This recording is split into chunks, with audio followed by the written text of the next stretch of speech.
ये है class 10th की एक्सरसाइज 3.1 एनसीईआरटी बुक का क्वेश्चन नंबर थर्ड का थर्ड पार्ट। फर्स्ट और सेकंड हम पीछे कर चुके हैं, थर्ड पार्ट करते हैं।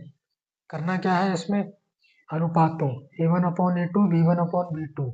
और C1/C2 इनकी तुलना कर कर यह ज्ञात करना है कि निम्न रैखिक समीकरणों के युग्म, यानी ये जो समीकरण का युग्म है, युग्म मतलब जोड़ा, दो समीकरण है ना तो युग्म हो गया, ये संगत है या असंगत है दोनों, यह प्राप्त करना है हमें। ठीक, कब संगत और कब असंगत होगा उसके लिए इधर समझो, तीनों अनुपात निकालेंगे। यदि तीनों अनुपात बराबर आते हैं तब संगत, तीनों अनुपात बराबर नहीं आते हैं, यह है ना नॉट इक्वल टू का साइन, बराबर नहीं है, तो अगर ये बराबर नहीं है तो संगत, बराबर है तो भी संगत, और तीनों बराबर नहीं है तो भी संगत। पहले दोनों बराबर हैं पर ये वाला यदि बराबर नहीं है तब क्या हो जाएगा, असंगत, यानी बी और सी का अनुपात आपस में बराबर ना होने पर असंगत हो जाएगा। ठीक, और इस सवाल को थोड़ा ध्यान से समझोगे क्योंकि फर्स्ट और सेकंड जो पार्ट थे इसके, उसमें हमें एक रैखिक समीकरण थी, यहाँ क्या है बटे में संख्याएं दी हैं, तो इस पर थोड़ा सा ध्यान देने की जरूरत है। पहली समीकरण नोट करते हैं, इसको उठा के इधर लाएंगे क्योंकि बराबर की दूसरी तरफ जीरो बनाना होता है, जहां भी तुलना करने की जरूरत होती है कहीं पे भी, तो बराबर की दूसरी तरफ जीरो, ये 7 प्लस का है, ये जब इधर आएगा तो माइनस का 7, और इधर क्या बचा, कुछ नहीं, 7 जो था वो इधर आ गया तो इधर बचा जीरो। इसकी तुलना कर देंगे, पहली समीकरण है तो सभी में 1 लगाना, a1x plus b1y plus c1 बराबर जीरो से तुलना, और जब तुलना करोगे तो ये सभी प्लस लेने हैं,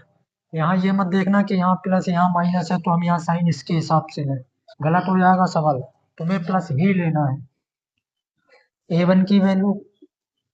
3/2 एक्स के साथ, a1 यहाँ एक्स के साथ 3/2, b1 की वैल्यू 5/2, यहाँ y के साथ b1, यहाँ y के साथ 5/2,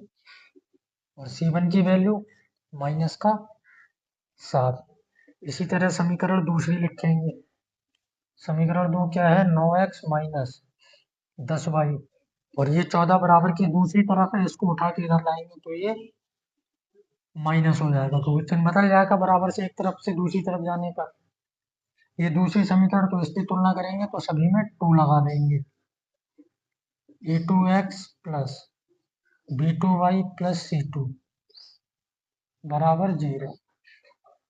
से तुलना करने पर a2 की वैल्यू 9, b2 की वैल्यू -10, c2 की वैल्यू 14। ठीक, अब देखो अनुपात निकालेंगे, a1/a2, b1/b2, c1/c2। a1 की वैल्यू 3/2, अब यहीं पे ध्यान से समझने वाली बात, a2 की वैल्यू 9, b1 की वैल्यू 5/2, b2 की वैल्यू -10, c1 की वैल्यू -7, c2 की वैल्यू 14। ठीक, अब देखो बटे में 3 संख्याएं आ गई, कौन सी संख्या कहाँ जाएगी,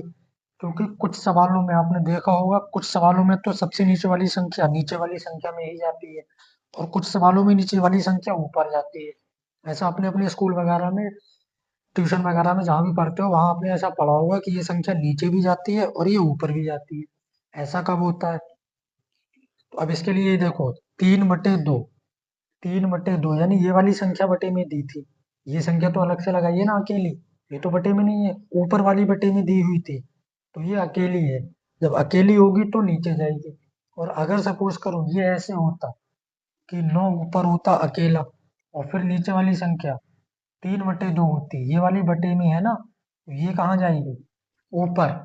क्योंकि अगर ये 3/2 है तो ये दो तो इसमें जाने का मतलब ही नहीं है, फिर ये कहाँ जाएगा, ऊपर। बात समझ आ रही है, इस तरह से ध्यान रखना, वरना यहाँ कंफ्यूजन होती है यही, 95% बच्चे गलत करते हैं, केवल 5% बच्चों का सही होता है, यही गलती हो जाती है, इसको ध्यान से समझ लो। ऊपर वाली संख्या बटे में है तो ये संख्या यहाँ जाएगी। 3/2 9 गुणा में 5/2, ये भी वही कंडीशन ऊपर वाली बटे में थी। 5/2 तो ये कहाँ जाएगी नीचे, गुणा में 10, ये माइनस था इसको आगे लगा दो बराबर, ये काट दो, 7 दूनी 14, 7 एकम 7, 1/2 ये माइनस। अब इसमें देखो क्या कुछ हो सकता है, ये 3 से 9 कट रहा है, 3 एकम 3, 3 तिया 9, तो 1 और 2 तिया 6,